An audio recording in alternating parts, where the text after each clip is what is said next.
hub member.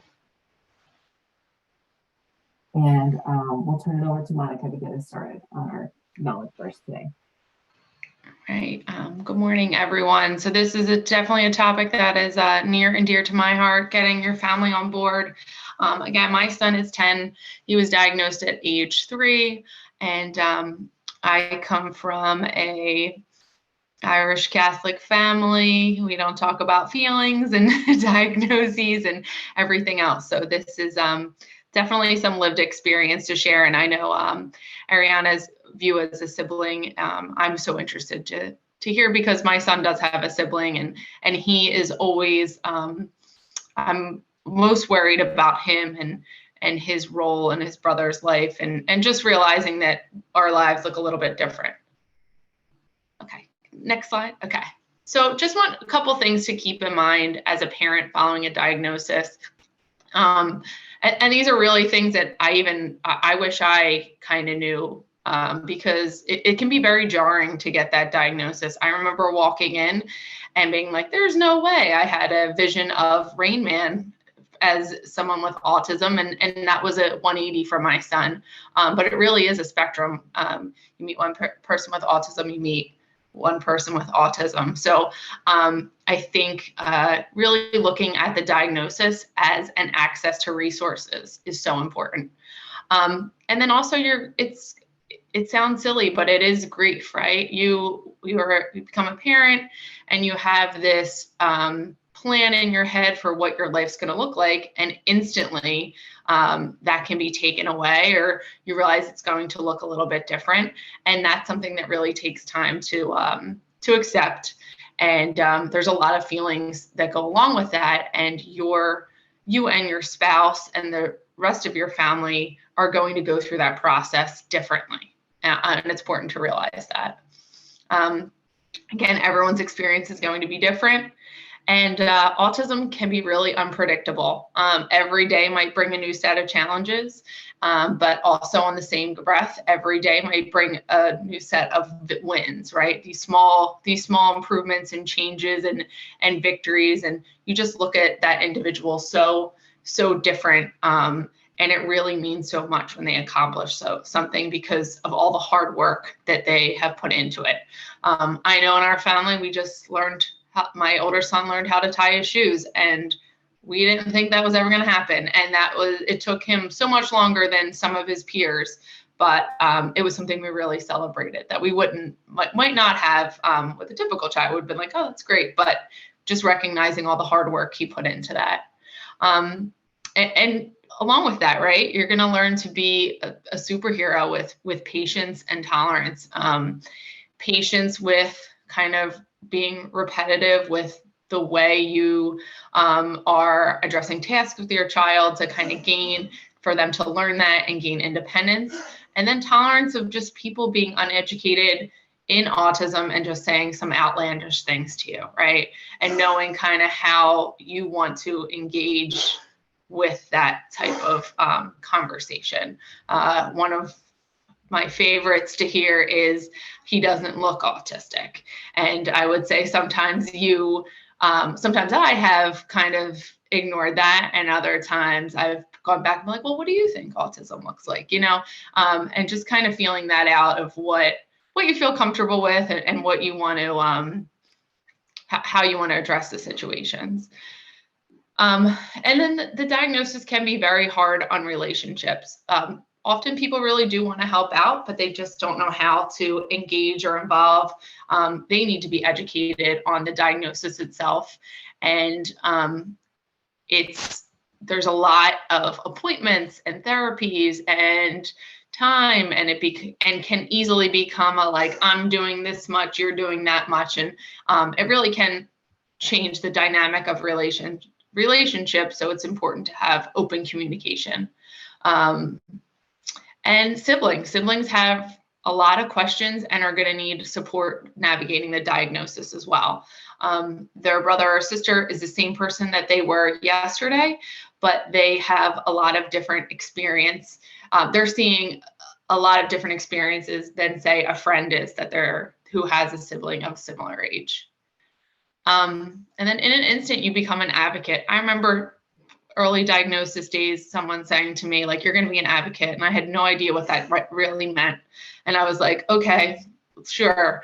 And again, I find that I do that in so many different ways now, whether it be going to a pediatrician and having to kind of engage myself more when we are taking seriously about a pain or an infection that he might be experiencing, whether it be at school and getting the right supports in place, or just in the community and having access to resources that his non-disabled peers do.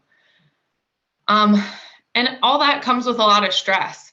And there's going to be times when your child isn't going to have access to the supports that he needs and deserves. And you really have to be willing to kind of go to bat for them and fight for those. And that comes with a lot of stress sometimes. And kind of, I always say I have to have my head on a 360 swivel, always have to be ready to kind of stop everything what I'm doing. When my son was younger, he was an eloper. We would be on the beach and I would sit down. The second I sat in that chair, he took off, and just kind of having to have his eyes on him at all times and making sure that he was safe. And that changes a little bit with as the child grows older, but then there's just different problems and situations that you really just have to be on high alert. And with all those, you really need to find your village, right? So connecting with other parents that have similar diagnosis. I know we went on our first vacation with another family with a child that has a similar diagnosis to my son. And it was the first vacation where we just really felt like we could relax. Like, this is so nice. They understand. We would be out to dinner. If someone had a meltdown, we had to go. Everyone was understanding. We had to pick up and move quickly.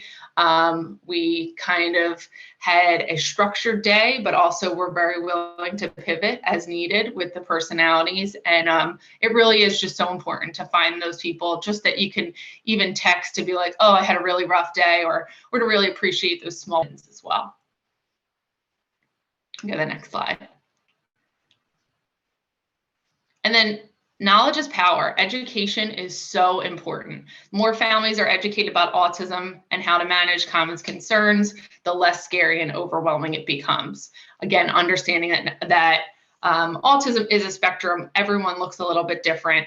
Providing family resources to do their own research about autism. I think send like books, shows, movies, you know what I mean? YouTube videos, just trying to educate people around you on the diagnosis itself, and being open and having those conversations is something that I, looking back, wish that I was more open with it earlier in the diagnosis, because once we did, it was so much easier and it didn't become such like a bad word to talk about disabilities. It was just like, my son is autistic and this is how we're going to navigate this world, and this is how I want to support him.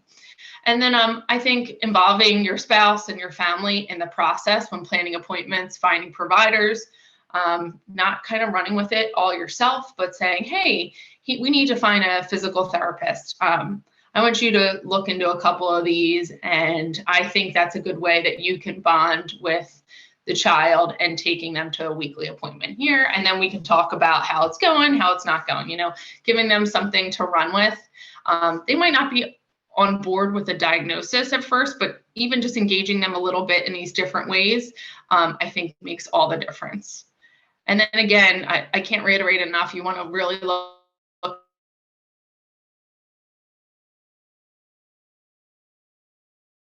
establish an autism network in your community about children being included early in their community, living more independently as adults, and that looking so different for people on both ends of the spectrum. But when those community relationships are established early, it makes all the difference into adulthood.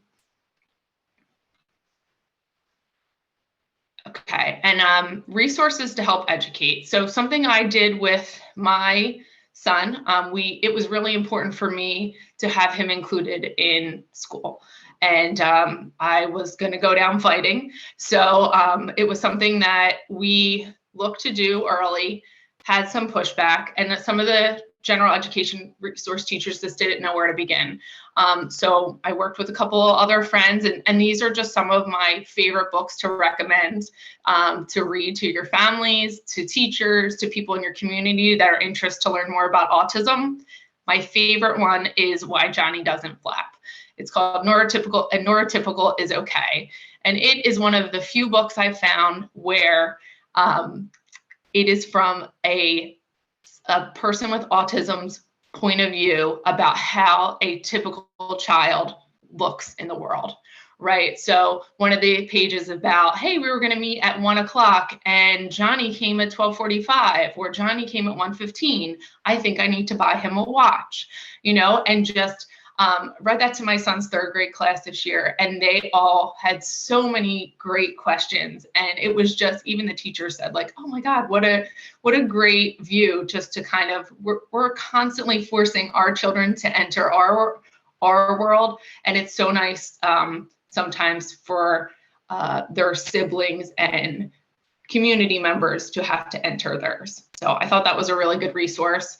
And then Sincerely Your Autistic Child and The Reason I Jump is something that I sent to grandparents and aunts and uncles who didn't kind of understand it too. And it was just something sent through Amazon and showed up at their door. Not really had a conversation about it, but just to kind of get that word out there and get away from that stigma.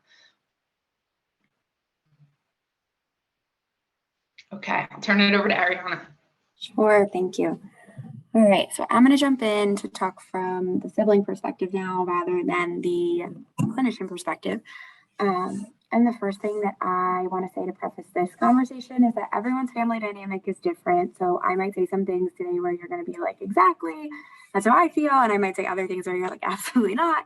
And that's okay. And what works for one family is going to work differently for another family. So always just put things in the perspective of your family's value and dynamic and just honor whatever that is for you. But I'm going to talk about some things that I personally found helpful growing up and that the literature suggests is helpful and that some of my sibling friends have found helpful. So first, my first point that I want to make is please teach your child about their sibling's disability. You know, we know that awareness promotes understanding. If I know why I get in trouble when I scream, but my sibling doesn't, it's going to be easier for me to swallow those differences in treatment and those differences in consequences. I still might not love it, but I won't resent the differences as much as I would if I didn't know why those different expectations were there. And if I didn't know, I might just think that I was getting in trouble because maybe my parents don't like me as much as my other sibling, or because, you know, my other sibling always gets preferential treatment.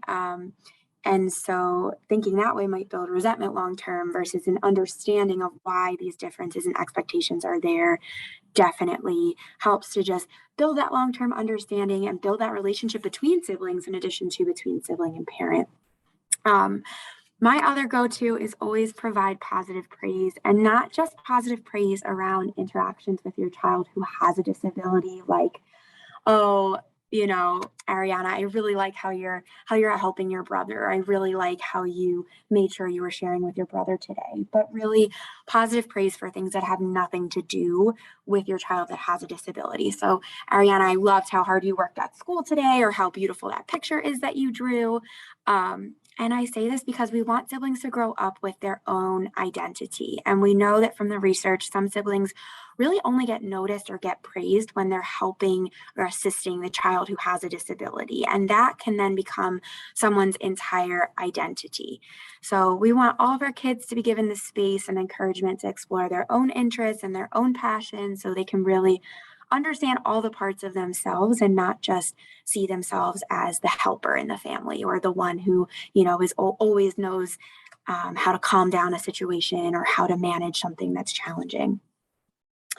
And that kind of speaks to the case that we were talking about earlier, and some of the family members here were just providing that, and clinicians were providing that viewpoint as well. Like, what else is the sibling interested in? Can we foster some of their interests outside of just what's happening within this family dynamic? We also recommend engaging in one-to-one time whenever possible. This is hard, especially when we have several other kids. We work full time, life is in the way.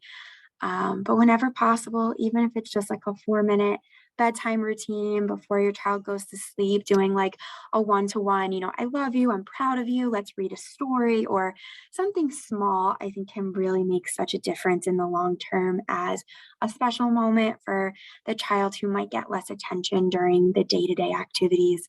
I know this is, I have a friend and she said this is something that her mom did with her every night, and it was like their own special 5-minute routine before she went to bed, and she just like carries that memory through her, and now she does that with her own kids. And I think that's something that's special in that we're all so busy, and sometimes like just having that one-to-one time is not feasible, but even just like a 2 or 3 minute thing that you might think my kid's not going to remember this, or this isn't going to make a difference in the long run, for some people really does. So I think that's something nice to think about. And then sibling support groups. We have sib shops at CHOP and other places in Philadelphia and Jersey area, Delaware, where siblings of kids with disabilities get together, they have fun, they process things. So this could be like a sib shop environment, or it could be talking one-on-one with a counselor who's just processing and helping this individual find their own identity, their own interests, and giving a space to process some of the things that might be different from what they're doing or observing with their friends. There's also online groups that are great for this. We were talking about Facebook earlier. There's Facebook, there's support groups, and there's specific sibling online support groups as well. So that might be for an older sibling who is navigating the internet and things independently, but that's a great resource and outlet. I know I myself am involved in a lot of different sibling support groups, and I've found that so helpful in just forming connections and forming friendships, because even getting older, there are different things that you might encounter as a sibling of someone with a disability that your other friend group might not have experienced or have a great understanding of. So just being able to cultivate relationships with other siblings has been so helpful for me personally, and I think has really made me feel less alone in the process of certain things. So I recommend sharing experiences whenever possible. And whatever it is, just giving someone that inclusive space to really express themselves. And then things to consider, things I've learned along the way. I would monitor any tendency for your child to act as a third parent. I oftentimes hear parents say like, oh, this is my little adult, or, oh, this is his other mom, or, oh, this is my girl who never gives me problems.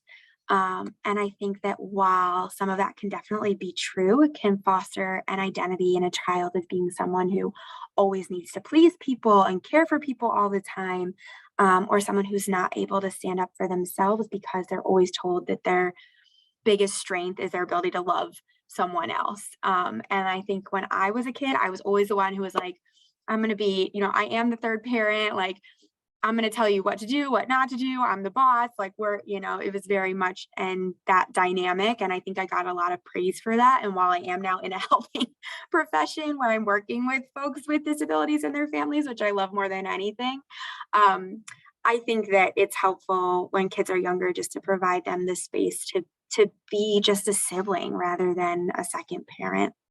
And so I think things like to the extent of, you're such a great sister and I'm such a great mom. So, let me focus on the mom part and you focus on the sibling part. Like just little phrases like that, I think can go a long way.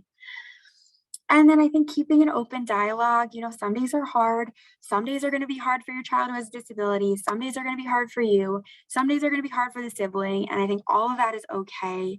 And sometimes it feels like we only have enough bandwidth for one hardship. And sometimes that means that the sibling's hardship can get minimized, or, could you just pull it together? I really don't have enough space for this today. But to the extent that we can, just trying to make space for everyone's bad days so that kids feel like it's okay to be sad. It's okay to have a meltdown every once in a while. And I'm not always great at that personally. So I mentioned I'm the legal guardian for my brother who has extremely high support needs. I also play a very large role in caring for my 16-year-old sister who's neurotypical. And she's been having trouble at school lately. And it's so hard for me sometimes to just say, like, can you just not, like, can you just do your homework. Can you just do this for me? Because I'm working 60 hours a week and I'm planning a wedding and I'm caring for a 21-year-old who calls me 900 times a day. But I like really have to take a step back because she is struggling. And her struggle is as valid as my struggle, is as valid as my brother's struggle. And really hearing her on that as much as it really gets me sometimes. So in those moments, just remembering to really take a pause and a breath and trying to dig deep to just find that space to listen and care and help. And that's not, and I know that's not always easy. But from my siblings' perspective, I know that's important for her. And then give yourself grace. Having multiple kids is challenging. Trying to learn about disability and advocacy and the supports and services and coming to these meetings and managing your daily stressors. Like, it's a lot. It's not easy, and some days are going to go great and some days are going to flop, and that's okay. And your kids, your child with a disability and their siblings, they're going to recognize that eventually. They might not in the moment, but they will. So give yourself grace on the days that don't go as planned. There's always tomorrow. And as your kids get older, there's going to be insight that comes, particularly from the siblings' perspective, that it isn't always there in the moment, but I think over time, siblings really start to get an understanding of why some things looked differently, and that's okay. And then I just want to leave you with the thought, finally. I know I've talked about some things that can be more challenging, and that's the truth of the situation. But I think there's also just the idea that there's a lot of positives that go along with being the child of a sibling with a disability. For me, I know, like, I am fantastic in crisis. I was an EMT when I was 21, like, out there in Philly. I didn't get fazed by anything. Just being calm in situations that are high stakes has served me very well. And I know that I share that with a lot of my sibling friends. And two, just having a great deal of empathy for people in general. There's a lot of research showing that siblings of folks with disabilities have a higher level of empathy than folks in the general population. And just that tendency to really listen and want to help people and give a helping hand whenever you can. And I know that's something I share in common with a lot of my sib friends too. And then three, there's research to support that siblings of folks with disabilities are usually really hard workers. And I feel that, like, it's corny. I want to make the world a better place, not 50 years from now, but really today. Like, what can we do to support kids and families is always at the forefront of my mind. And I have so many siblings who are also in helping professions or just have a strong tendency for social justice, because you are raised with someone who has higher support needs, and you see how the world isn't always fair and kind to those individuals. And so growing up, that you're someone who always wants to kind of go above and beyond in order to make other people feel included and make inclusive spaces in our society. So I think that there's going to be challenges, and there's also things that your child is going to learn that is going to really support them as they run into adulthood and form relationships and think about different career trajectories. So thank you for listening to me. Please don't hesitate to reach out if you have any questions that are about siblings or sibling supports. I'm always happy to help. And I'll turn it over.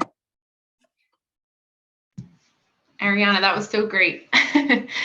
So just a couple kind of last, few things to share, just to kind of wrap it up. But talked a little bit about grief, and just kind of again along the lines with what Ariana said about, like, giving yourself grace, not just for siblings but parents too. The days and months that follow a diagnosis really can feel like you're on an emotional roller coaster, and each individual processes grief differently, and it's important to recognize and respect that. For example, something that I find really challenging every year is a birthday. I feel like 1 year closer to having to have everything figured out for my son when he turns 18. So 10 was just like a gut punch to me this year.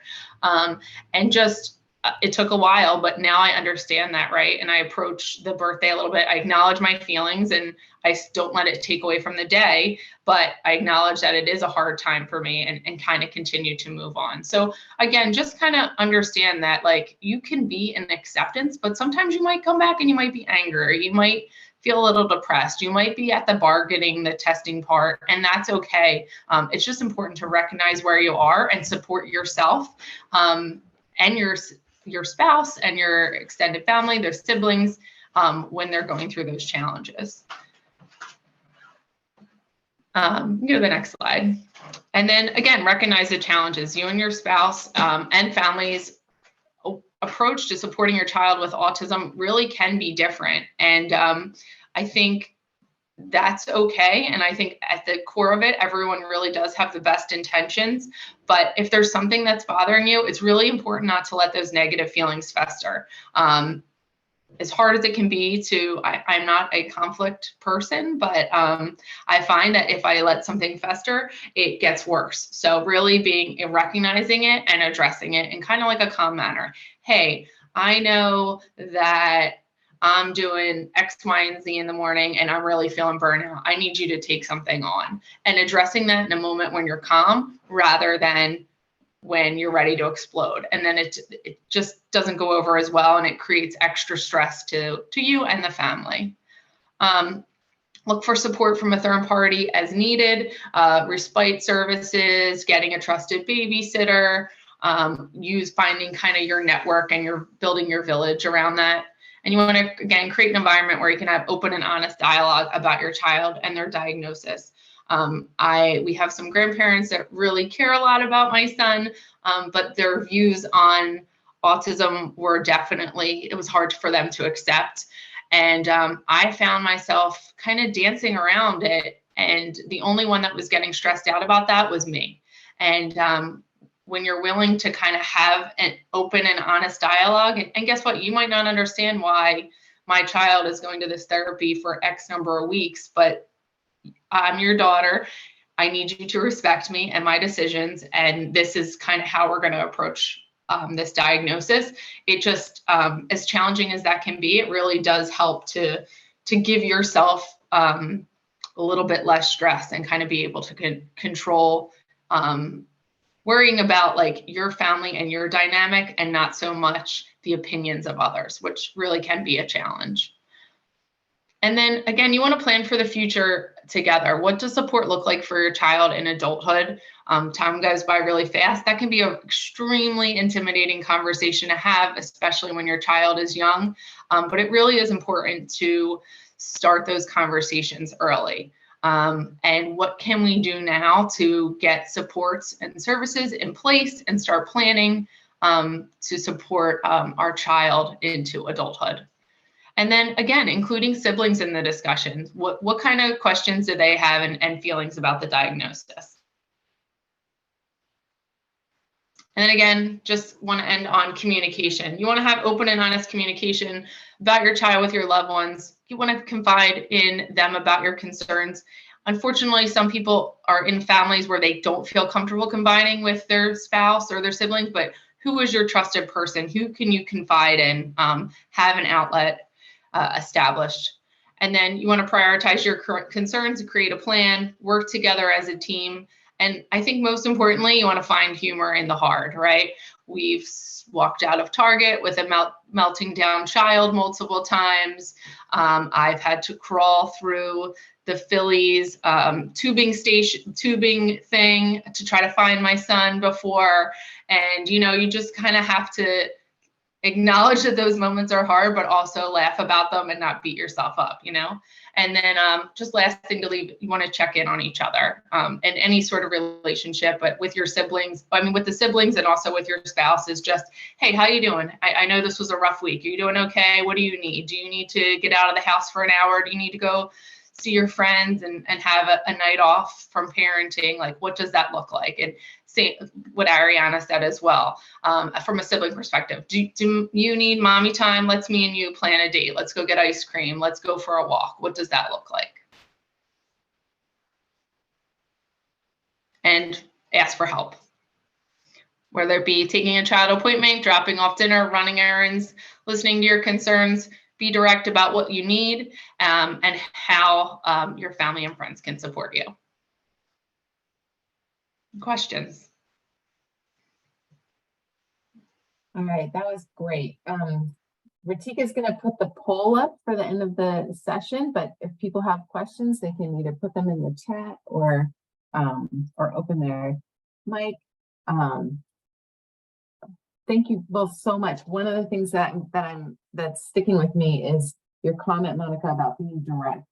And I think that is something that is so important to think about. Like, it's okay to say, my child has autism and I'm still part of this family, and I expect to be respected the way everybody in this family is respected, and I need help with X, Y, and Z, and not be afraid to be direct about that, because it helps your extended family know exactly what they can do to help you. And many times I think they would like to help, but they don't know how. And so it's easier to just say, you don't need anything, or just really not understand. But when you're direct and you give them concrete instructions about how to be helpful, I think it can be empowering to them also. I saw Kate has a question about advice for caregivers who have family members who don't agree with the diagnosis or see the extra